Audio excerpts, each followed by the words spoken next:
Balik po tayo dito sa Kape at Balita. Nako, isa pang napakabigat sa loob ang susunod nating balita, ha? Ito yung iniulat na kasamahan natin si Jay Sabali kahapon. Ang tungkol po sa 20 taong gulang na UST graduate na natagpo ang patay at tadtad ng saksak sa Bacoor, Cavite. Hindi raw titigil ang mga otoridad na matunton ang mga nasa likod ng karumal-dumal na krimen. Panoorin po natin ang update ni Jan Consulta. Hindi inakala ng pamilya Magalang na sila mismo ang magluluksa ngayong undas.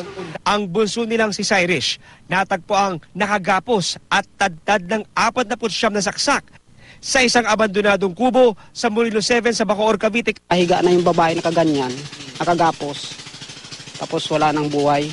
At yung panty, nakababa na raw yung panty. Pero may damit siya.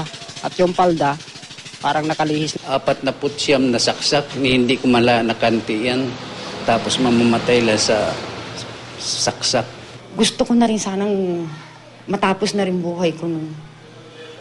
Ang hirap-hirap po siya. At talaga namang nakakahinayang kung paanong walang saysay na binawi ang buhay ng 20 anyos na cum laude tourism graduate ng UST. Ang mga kaklaseng dumalaw, hindi nakapagpigil ng emosyon. Nakikita mo po sa expression ng mukha niya na excited po siya para sa iyo. Na gustong-gusto po niyang makita na ma-reach mo yung goals mo sa buhay. Kulit-kulit niya. Parang ang sungit-sungit mo na nga, tapos lalapitan ka pa niya. Tapos yun.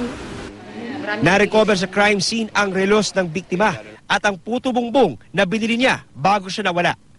Dito rin natagpuan ang screwdriver na posibleng ginamit na panaksak sa kanya. Gayun din ang tipak ng konkreto na may bakas ng dugo.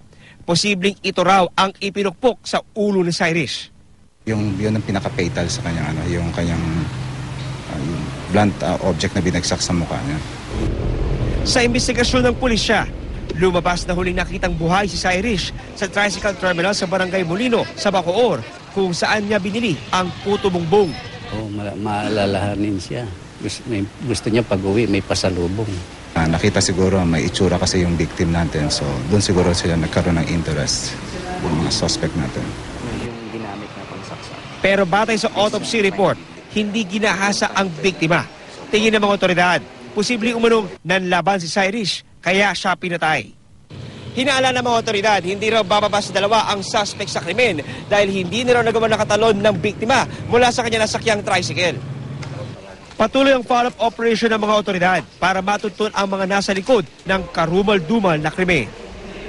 Pagtulong-tulungan nilang mahuli na yung gumawa ng kriminen at kung hindi nila mahuli, paulit-ulit pa yung mangyayari. John Consulta, GMA News.